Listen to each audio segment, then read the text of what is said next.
Olá, está começando agora o Ligado na Universidade. No episódio de hoje vamos falar de uma descoberta que pode revolucionar o uso das cerâmicas na prática odontológica e ainda fazer isso de uma maneira mais sustentável. Pesquisadores da FOB, a Faculdade de Odontologia de Bauru, desenvolveram uma cerâmica aprimorada utilizando material reciclado. Essa inovação já tem sido reconhecida na comunidade científica, inclusive com premiações. E para a gente conversar sobre esse estudo, eu estou aqui com o professor Estevão Augusto Bonfante, que é o coordenador do Núcleo Avançado de Pesquisa Crâniofacial e Unidade Investigativa de Mecânica, o Cranium Lab da FOB USP. Professor, primeiro, muito obrigado pela participação do senhor aqui conosco hoje. Obrigado, gostaria de agradecer o convite, para mim é uma enorme honra e fico muito satisfeito de poder estar aqui com vocês, falar um pouquinho do Cranium, do nosso trabalho. Professor, então vamos começar falando sobre o Cranium Lab, né? Antes da gente falar da pesquisa em si, queria falar um pouco sobre esse grupo de pesquisa. O que é esse Cranium Lab, professor? Tá. Bom, o Cranium Lab, eu já vou falar um pouco direto do objetivo dele, mas é importante entender como que ele surgiu. Certo. Ele surgiu a partir de um sonho. Eu tive uma oportunidade de ter uma experiência durante o meu doutorado em uma universidade do exterior. Então eu fiquei de 2007 a 2008 na Universidade de Nova York. E na época a gente tinha acesso a um laboratório de pesquisa de vanguarda na área de cerâmicas, de prótese.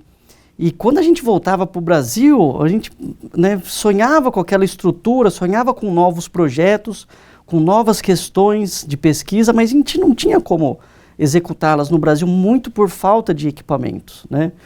E aí, em 2013, até antes mesmo de eu entrar aqui na FOB, eu tive a oportunidade, escrevi um projeto para a FAPESP abriu uma linha especial de fomento, chamado Jovem Pesquisador, onde eu propus, na época, em nuclear um laboratório de inovação em cerâmicas, em pesquisas mecânicas, né? Então o crânio em si é um acrônimo em inglês, né? Que o resultado dá naquele núcleo investigativo de mecânica e pesquisas craniofaciais, mas a ideia, assim, eu gostava já da caveira, com alunos ali que também gostavam do logo, eu falei, vamos mudar, porque a gente avalia implante, a gente avalia cerâmica, vamos trabalhar também com biomaterial, e foi isso, basicamente a proposta na época foi fazer alguma coisa inovadora. A FAPESP não queria que se fizesse nada rotineiro, que se via tipicamente em auxílios regulares. Eles queriam uma proposta bastante ambiciosa e para uma faixa etária de pesquisador bem específica. Então você tinha que ter mais ou menos 5 anos de conclusão do doutorado para você poder aplicar, ter tido uma experiência no exterior e propor algo inédito no estado de São Paulo e no país. Então, assim, foi com bastante luta, eu mandei o projeto, a princípio foi negado, e fiz algumas reconsiderações, foi um projeto que demorou facilmente uns 2 anos para ser aprovado, e tracei bastante parcerias para a gente, então, fazer um laboratório que o propósito era, vamos formar uma equipe onde nós vamos propor a produção, vamos dizer assim, de materiais cerâmicas inovadoras para uso odontológico. Então a gente já começa a falar um pouco da pesquisa mesmo, né? O senhor falou cerâmicas para o uso odontológico. Para a gente ter uma ideia geral, qual que é o papel da cerâmica na odontologia, professor?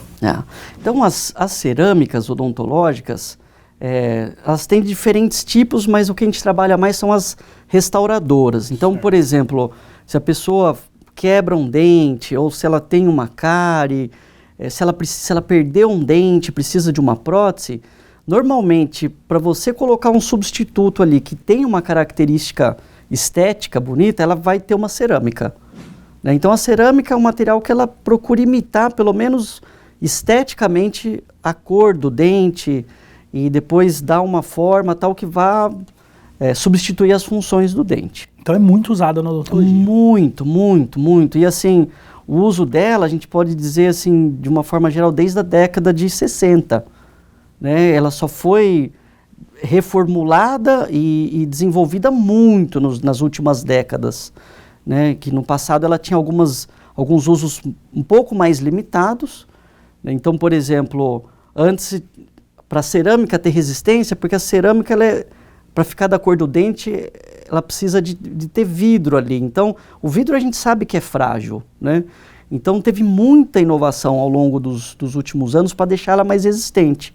Então, lá no passado, vamos dizer 60, 70, 80, a maioria das cerâmicas tinha que ter uma infraestrutura metálica, tinha que ter um reforço metálico, e esse reforço encaixava no dente, aí depois você tinha uma cobertura por cima, que era o que dava essa aparência estética de dente, né, para tentar imitar um dente. Isso existe até hoje como recurso, mas a cerâmica inteira, sem esse reforço, ela tem vindo muito forte, né, por uma busca dos pacientes e principalmente por uma facilidade de confecção.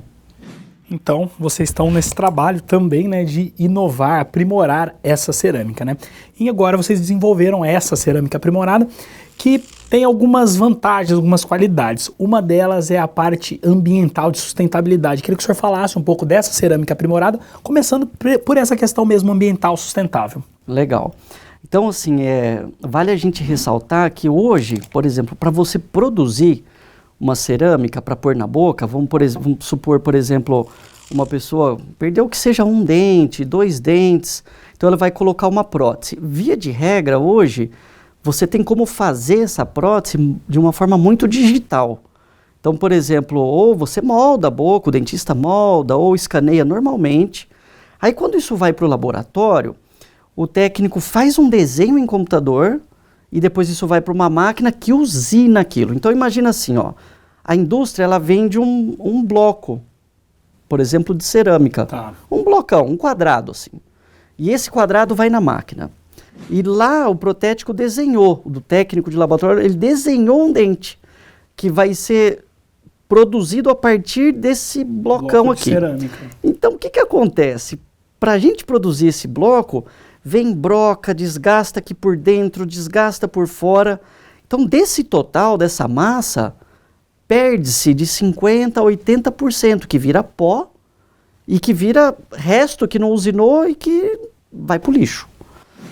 E aí, o que acontece? Se a gente for pensar, isso é completamente contra as políticas de sustentabilidade, ou os padrões, o que se prevê de uma economia reciclável e sustentável, né? Basicamente, você comprar um produto, você desgastar, tudo bem, você vai ter o dente, mas você está produzindo um lixo e aquele lixo, ele não tem nenhuma política de reuso. E isso há muitos anos é assim. Então, a gente já tinha visto na literatura, já existem relatos de reuso dele, mas o reuso que a gente chama de num ciclo aberto. O que é o ciclo aberto? Você pega aquele resto, alguns fazem isso, outros simplesmente descartam no lixo e a natureza que se vire, vamos dizer assim, né? E o reuso, às vezes, se faz assim, eu pego o pó, esse pó pode servir para eu jatear uma peça para deixar ela com uma textura de superfície mais rugosa. Ou você pode purificar aquele pó e fazer uma bijuteria. Era um uso limitado. Super limitado e pouco realizado.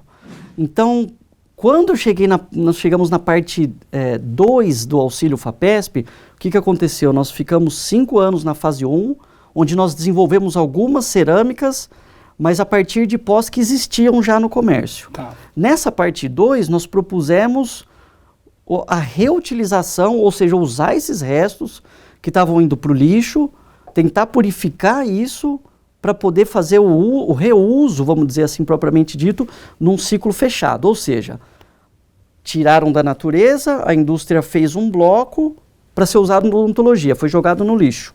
Vamos tentar pegar aquele resto, processar ele com o mínimo de custo possível. Porque você também começa a usar muita fonte de energia e tal, perde o sentido. Sim.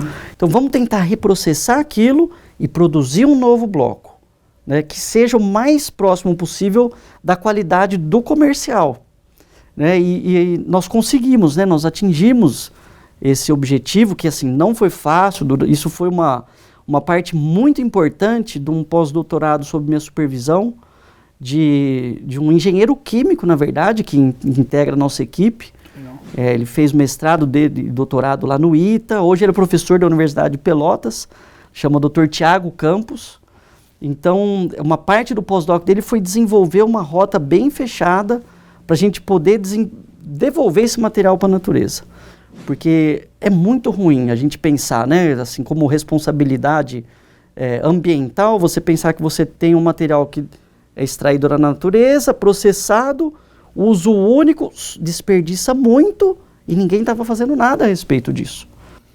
Professor, a gente às vezes vê pesquisas que fazem o reuso de determinados materiais, só que a qualidade ela não é compatível com o produto original. Em relação a essa cerâmica, que vocês testaram isso? Não sei se dá para comparar, por exemplo, o senhor falou da cerâmica comercial. Há essa comparação? O que o senhor pode falar em termos mesmo da própria resistência, como o senhor falou, da estética dessa cerâmica aprimorada? Legal, esse é um ponto bastante importante. Assim, no processo nós nos frustramos muito, porque... Isso é pesquisa também, né, professor? Porque no começo a gente sabe quanto o material precisa ter de performance, né? Inclusive tem normativas da ISO, que vai indicar, de acordo com tal resistência, de acordo com tais características, você vai poder usar ela, por exemplo, para um paciente que perdeu 2 dentes. Então vai ser no final, perdeu 2, vai ancorar em mais 2, às vezes é uma prótese de 4 elementos, de 5, uma ponte de 5 elementos, de 4. E quando a gente não estava chegando, assim, nós nos frustramos, são pesquisas que nós inclusive publicamos, porque a gente já tinha um avanço importante. E a grande virada aconteceu quando nós conseguimos realmente atingir esses exatos mesmos níveis de resistência, de propriedades de microestrutura, de propriedades estéticas, idênticas ao material comercial. Então isso foi uma virada super importante nesse projeto, né, que o professor Thiago foi uma parte do pós-doc dele, e que nós tivemos a oportunidade de apresentar o evento mais importante que existe no mundo da área de materiais dentários, né? Então, é um evento muito prestigiado que acontece anualmente. Em 2024 ele aconteceu em Turim, na Itália, e chama Academy of Dental Materials. E uma pós-doc do nosso laboratório apresentou, e ela ganhou pela primeira vez, foi a primeira vez que uma brasileira, lotada numa universidade brasileira, ganhou esse prêmio específico de pós-doc, que chama Marshall Awards. É um prêmio super importante para a carreira do profissional. Ela carrega um prêmio assim, claro que para a instituição isso tem um reflexo, um impacto, e mostra assim que talvez o caminho que a gente está seguindo de ficar de olho no ambiente, fazer uma pesquisa que seja relevante e com potencial de reuso e de devolução para a sociedade, eu acho que trouxe esse reconhecimento lá no evento em 2024. Professor, ainda falando sobre a cerâmica, tem como, eu sei que é talvez muito técnico e específico, mas tem como o senhor explicar para mim como que é essa cerâmica? Eu não sei se ela se divide em camadas, se ela tem alguma proteção justamente para dar essa resistência. Tem como o senhor, só para eu visualizar melhor como seria essa cerâmica? Sim, claro. E é interessante porque assim, normalmente quando a gente, por exemplo, o protético faz uma prótese, a gente vai instalar, a gente só vê o conjunto, né, ali pronto, no sorriso, tudo. Sim. É muito bonito. Então, mas basicamente, assim, de uma forma bem geral, quando se faz uma prótese, ela tem a camada dela em si, propriamente dito, de cerâmica, e normalmente ela tem uma cobertura de vidro por cima, que é o que dá um pouco de brilho e deixa ela mais lisa. Certo. Tá? Algumas são polidas, mas via de regra se faz isso. Esse vidro, ele serve também para a questão de adesão microbiana, alguma coisa, ou não? Ou é a propriedade da cerâmica também? Não, a proposta dele é ficar um pouquinho mais liso. Tá. E aí a indústria fornece esses vidros que eles basicamente só são mais lisos. Tá. E o que acontece? Esses vidros eles são um pouco mais frágeis. Então, você pegar, por exemplo, aqui essa parte de cima do dente, que é onde a gente mastiga a comida, o chiclete e tal, isso com o tempo vai embora. Então, também uma das sacadas e um dos desenvolvimentos foi a aplicação de um novo vidro que ele teria, então, uma resistência superior a esse desgaste, que ele fortalecesse a estrutura como um todo. Isso é possível de se fazer, até de maneiras economicamente viáveis, né? O professor também Tiago, que foi pós-doc aqui conosco, ele tem uma linha de desenvolvimento de vários vidros. E uma das questões que nós fizemos foi usar esses vidros específicos desenvolvidos para aplicação na reciclada. Então veja que interessante, a gente de certa forma já tinha uma cerâmica que estava em nível igual ao do comercial. Só que se a gente aplicasse o vidro, por exemplo, um convencional nele, que foi desenvolvido né, pela nossa equipe, ele já tornava a prótese mais resistente. Só que em um novo desenvolvimento, a inclusão de algumas partículas ali, como de prata e alguns outros elementos químicos, a gente conseguia tornar ela também antimicrobiana. Então isso é muito importante, né?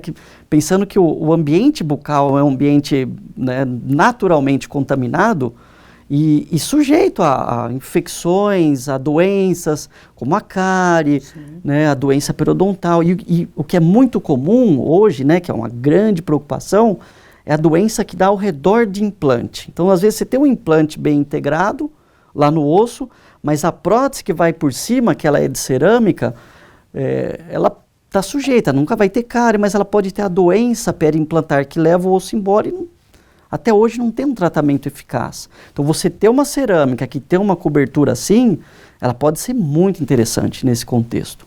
Ok, professor, acho que deu para ter uma visualização melhor do produto, do material. A gente vai fazer um breve intervalo, voltamos já já com o Ligado na Universidade.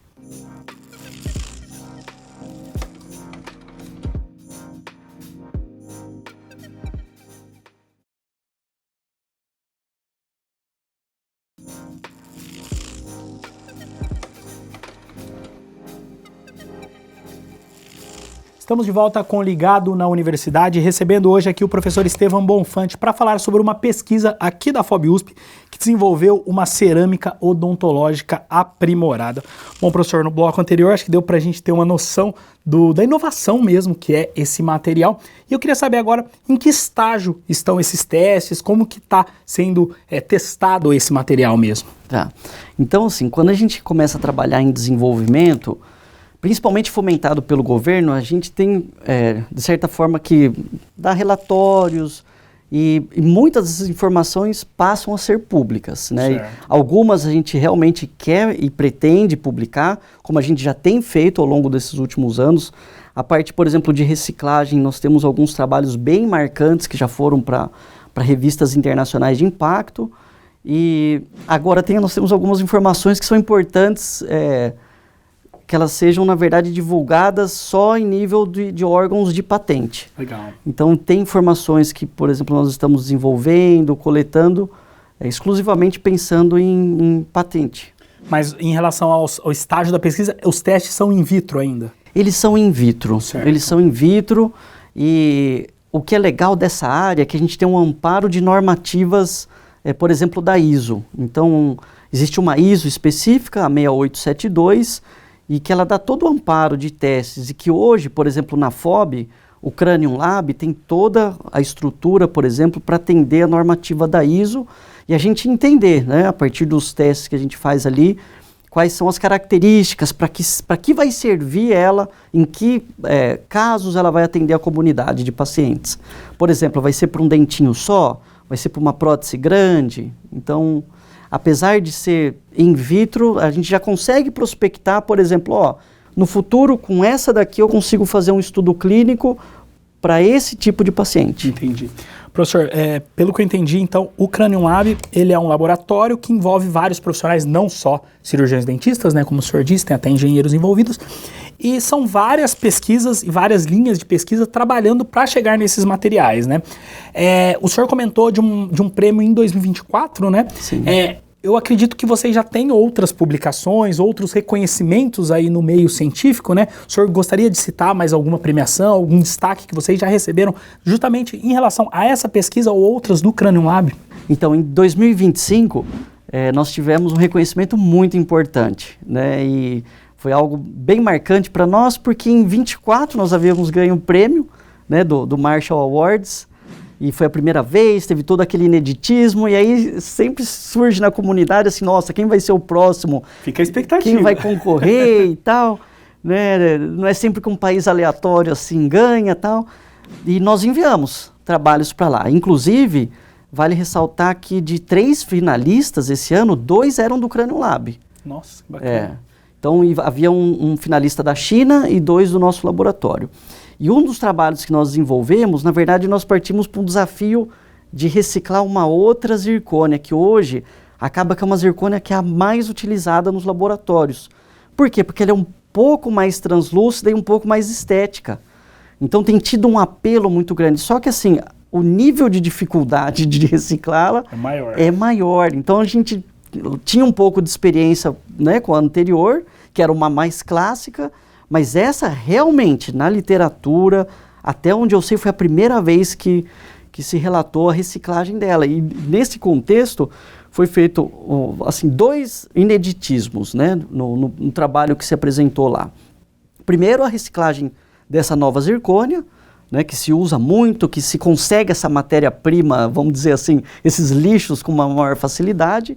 E a parte 2 foi a criação de um vidro também antimicrobiano, que funcionou de uma maneira sinérgica, de uma maneira muito interessante com a reciclada e aumentando muito as propriedades dela, né? Não só antimicrobianas, mas também de resistência, que hoje, por exemplo, coloca ela para uso em próteses grandes, né? Com o maior tamanho de prótese que você pode fazer. Então isso levou a um reconhecimento do painel que estava julgando, e o candidato na época pós-doc, futuro professor aqui da FOB, o doutor Ernesto, também foi um supervisionado meu de pós-doutorado, vinculado ao projeto FAPESP, o Jovem Pesquisador Fase 2, e ele levou o prêmio, então, em primeiro lugar, pela segunda vez, ou seja, então não foi aí uma coincidência aleatória.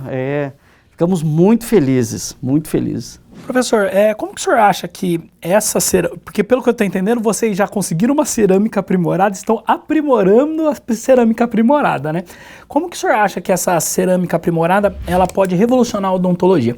Tanto em termos mesmo sustentáveis, de sustentabilidade, que a gente já falou no primeiro bloco, mas eu queria saber se também isso pode ter um impacto de acesso para a população, se isso tornaria, por exemplo, um tratamento odontológico dentário mais acessível para a população. Sim. Você sabe que, assim, desde o começo, o que me motivou a escrever o Fomento para a FAPESP foi especialmente o aspecto social. Porque a gente está em clínica de graduação, desde o 3º, 4º ano, e a gente nota muito, e isso tem se tornado extremamente frequente, e sempre aconteceu, do paciente chegar com necessidades, e às vezes várias demandas, e o que acontece? A prótese em si é algo que é feito fora da FOB, né? O SUS nunca cobriu isso diretamente aqui na universidade. Então, embora assim, a gente possa oferecer o tratamento de canal, tratamento periodontal, tratamento restaurador, né? Fazer uma obturação no dente, a prótese, quando a gente terceiriza, ela vai ter um custo. Então, isso sempre foi, na verdade, uma frustração da minha parte, de às vezes apresentar um orçamento, você pode ir no laboratório mais barato, e o paciente que tanto precisa, às vezes ele fala assim, doutor, eu não posso. E o que a gente vê? Recursos sendo jogados no lixo, que podem ser reaproveitados de uma maneira barata e que, de repente, poderiam impactar muito a vida desses pacientes. Então, não se trata também só de fazer um assistencialismo.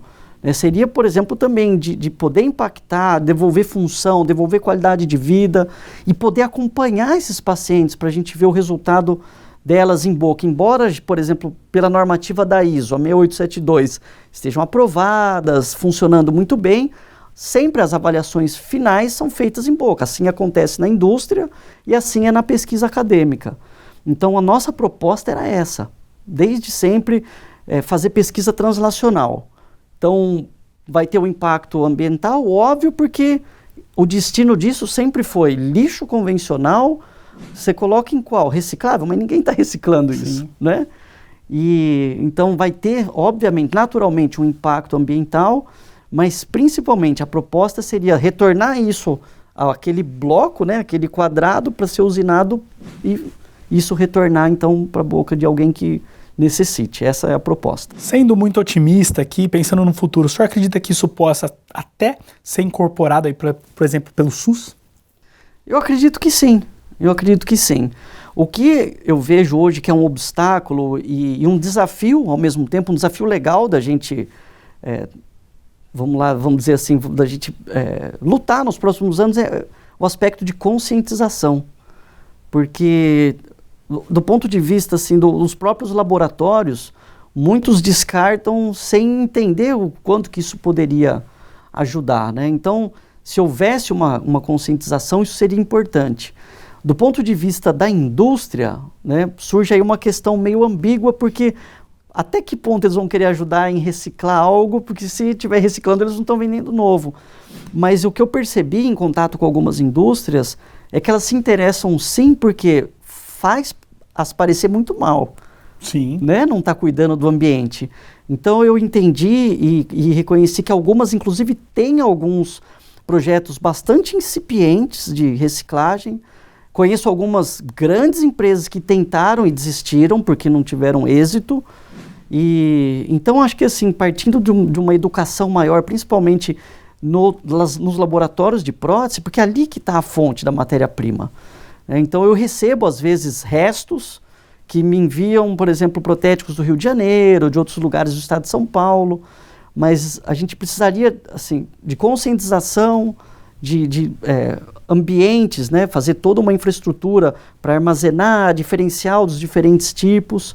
São desafios bacanas aí para o futuro, mas eu vejo essa possibilidade, sim.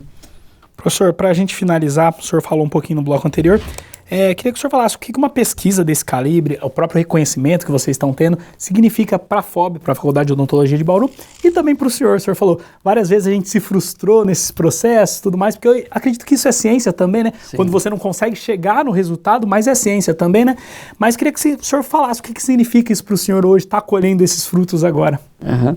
Eu fico muito feliz e assim, eu vejo que esse resultado para a FOB, claro, reflete um trabalho de vanguarda, de muito esforço, e em especial acho que passa uma mensagem que quando a gente trabalha numa equipe multidisciplinar, né, eu comentei de engenheiro químico, mas no nosso projeto global do Jovem Pesquisador, nós temos pesquisadores aí do mundo inteiro, né, nós temos gente do Japão, dos Estados Unidos, com muitas habilidades diferentes que quando a gente trabalha em equipe, a gente vê que às vezes fechadinho ali no crânio a gente é pouco. Nós somos em poucos, mas quando a gente expande, e eu acho que a gente consegue angariar muito mais.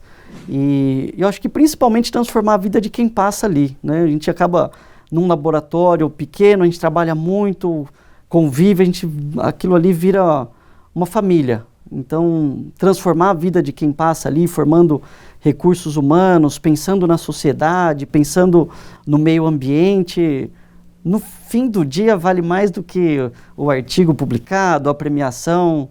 A premiação é um reconhecimento bacana, não dá para negar, a gente fica muito feliz, eu fico muito mais feliz pela carreira de quem o recebeu, né?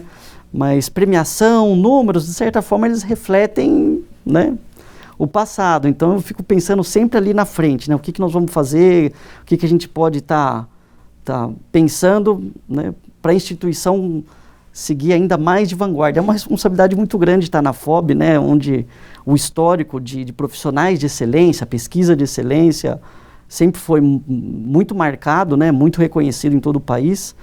Então, acima de tudo, eu só elevo o nível de responsabilidade, né?